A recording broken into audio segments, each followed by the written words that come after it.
Hatusemi maisha mazuri ni kuwa na mali. Kuna wenye mali wana maisha mabaya. Mchana mzima yeye usema uongo tu. Akizungumza na mwenzake hali ngumu na ana milioni 5 kwenye akaunti, yeye asema hali ngumu. Hajui kuwa huu urongo siku ya kiyama utaletwa. Akiambiwa tatizo fulani sasa, bwana wakujua hali waijua ilivyo, na ana uwezo wa kufanya. Kwa hivyo utakuta pengine mtu ana mali hukimbia mpaka watu, hana raha. Lakini waweza kuwa maskini ukawa na hali mbaya zaidi ya maisha, ukawa wewe ni dhalili kwa kila mtu. Kila unayemuona umuombaomba, kila mtu wajinyenyekea kwake, baada ya kumjua Allah ndiye basitur riziki, ndiye mwenye kuitoa riziki, si mwanadamu. Kwa hivyo hayahusiani maisha mazuri na kuwa nacho na kutokuwa nacho.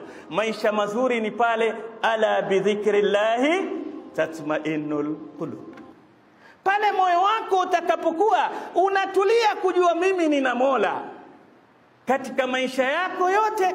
Ilahi anta maksudi, wewe ndiyo lengo langu ya Allah, waridhaka matlubi, na ninachotaka ni radhi yako ya Allah.